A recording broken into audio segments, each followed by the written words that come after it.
Sachi. What's going on for you? Hello. One big thing for me is I just took the LSAT Flex July. And so the biggest thing for me was like my timing, I would say. I probably should have did more prep tests. But also like a big thing for me is like the reading comprehension area because I am like more of a slower reader. So like I don't really know how I can like get to everything at like one time, like or in like 8 minutes, I guess, the whole like section. I hear you. Okay, so with regard Mhm, to the timing, I'll mhm, share the same idea I shared before. 8:45, just an average. mhm. So 8 minutes, again, there's variation in difficulty. So I wouldn't time individual passages. I would only time them in the context of a full section. Some passages are easier than others. We've covered that already, so let's put that aside. What else could you support with in terms of your approach to reading comprehension? Or to ask it a different way, how do you approach a reading comp passage right now?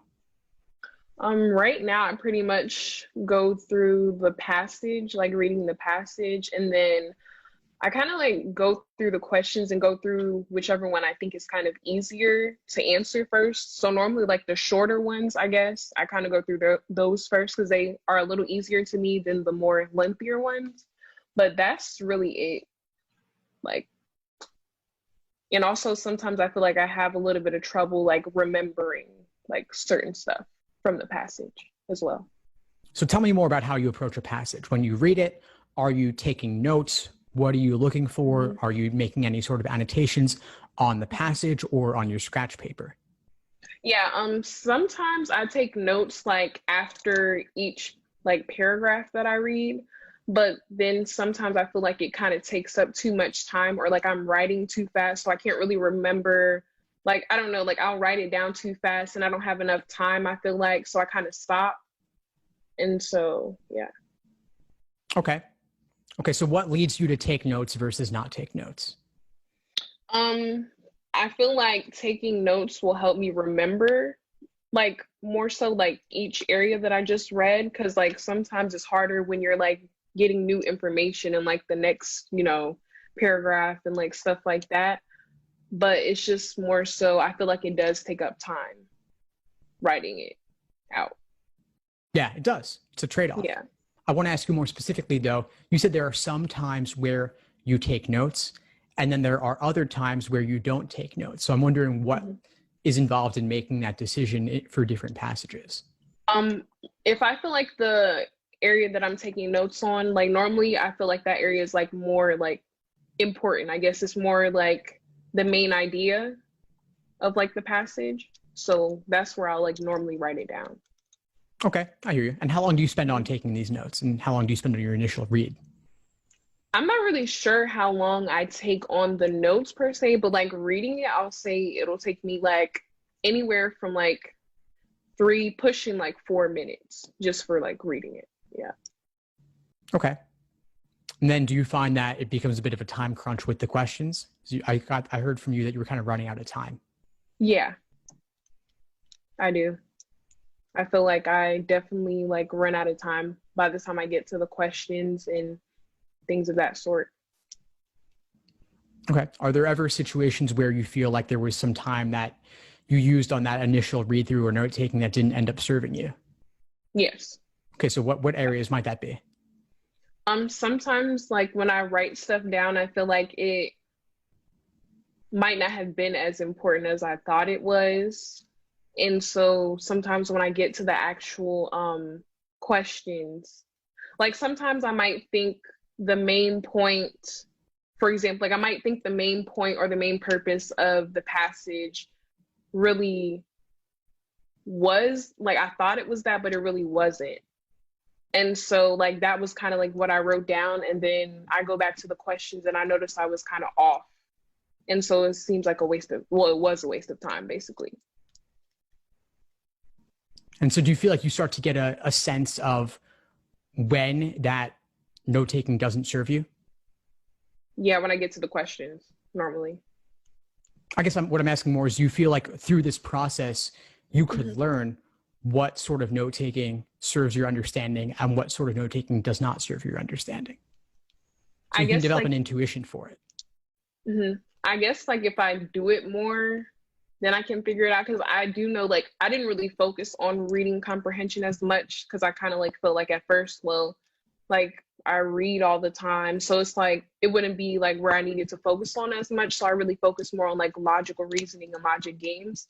But then later on, like when I started like going through it, I noticed that I'm kind of like struggling there the most. Yeah. And when are you taking the LSAT?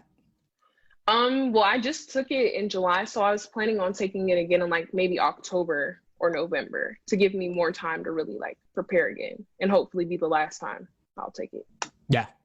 So you've got some time to experiment. Mm-hmm. If you're going for October, you've got over 2 months. So I would be thinking about developing a consistent note-taking strategy as well as a consistent approach and an idea of where to allocate time and what to look for.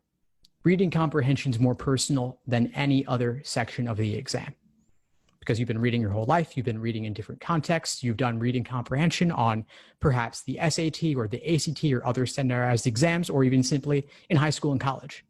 A lot of it's a lot of reading comp. So not just one strategy will work for every single student.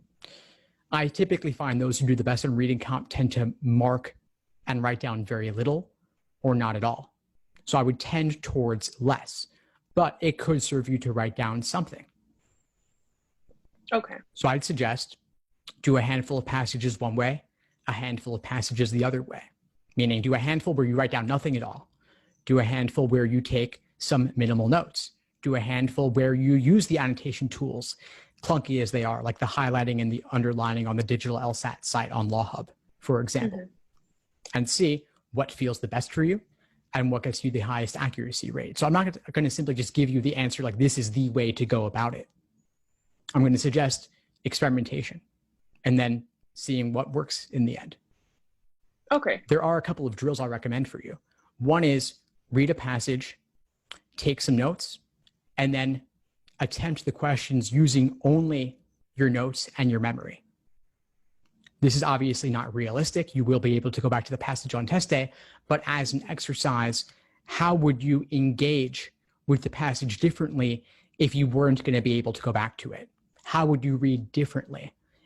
And still take only a reasonable amount of time on that initial read. Obviously, with this drill, this is untimed. You might take 20 minutes on a passage versus that theoretical average of 845 that you should never actually hold yourself to. Maybe it takes 20 minutes, maybe you take 30 minutes, but as an exercise, you're really digging into the depths of your memory. I talked to Jackie about this in the logic games context. Could apply differently here. But again, just a place to play around. You could also take some simple summaries, use only your summaries. You could take more detailed notes and use only those notes. You could aim to simply read for the main idea and knock out those questions. All the general global nature questions. All right. And I have one more question. So like, since I did like just take it and I already kind of know like it's not the score that I wanted to still start on like my application, like whole application process. So that way when I take it the next time, I'll pretty much have everything, like my letters of recommendations, everything. So I've been kind of like thinking about what I want to do for my personal statement. And I just wanted to know, does it really have to be towards like why you want to be a lawyer? Or can it be like on something else, on like more so like how you've grown as a person, I would say? Or does it have to be like law related? It's both of those are totally fine. It's a personal statement. Why law school is obviously a good thing to talk about. Getting personal, sharing your story, also a good thing to talk about. I go into this a lot more in the personal statement workshops. I published 2 of them on the LSAT Unplugged YouTube channel under the law school admissions playlist. They're each over an hour. We go through real personal statements. I share some general thoughts on personal statements as well. So I would refer you there to go deeper on that. Okay. All right. Thank you. Thank you, Amarachi. Thanks for tuning into the show. Please subscribe if you haven't done so already to be notified of new episodes as I release them. And feel free to reach out if you need anything at all as you move forward with your prep. I'm happy to help however I can. In the meantime, I'll wish you all the best and take care.